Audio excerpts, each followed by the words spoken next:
In the Bible, God's holiness is a fundamental aspect of his nature.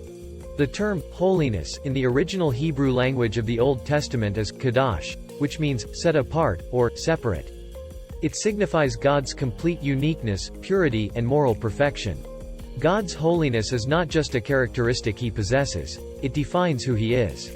Here are some key aspects of God's holiness as depicted in the Bible. Moral perfection.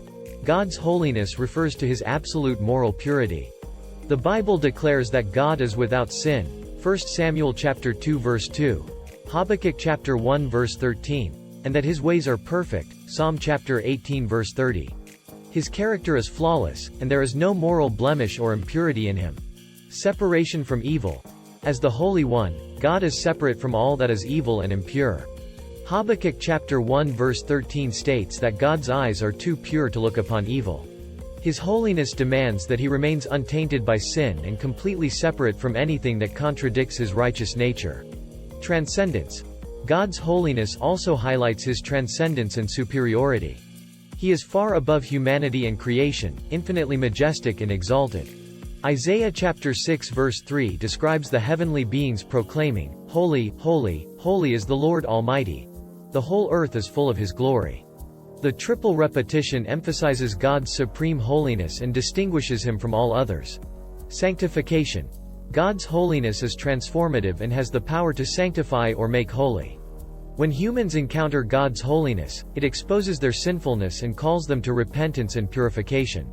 Leviticus chapter 20 verses 7 to 8 instructs the Israelites to consecrate themselves and be holy because God is holy. This concept is further developed in the New Testament, where believers are called to be holy as God is holy. 1 Peter chapter 1 verses 15 to 16. Awe and reverence. God's holiness evokes a sense of awe, reverence, and fear. In the presence of God's holiness, people often respond with humility, recognizing their own unworthiness. When Isaiah encountered God's holiness, he cried out, "Woe to me! I am ruined. For I am a man of unclean lips, and I live among a people of unclean lips." Isaiah chapter 6 verse 5. The holiness of God humbles us and reminds us of our need for his grace and forgiveness. Judgment. God's holiness also entails his righteousness and justice. His holiness cannot tolerate sin, and he will ultimately judge all that is unholy. God's judgments are based on his holy and righteous standards.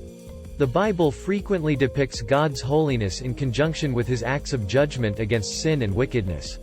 Understanding and appreciating God's holiness should lead us to worship, obedience, and a desire to reflect his holiness in our own lives. It highlights the need for forgiveness and redemption through Jesus Christ, who offers us a way to approach the holy God and be reconciled to him.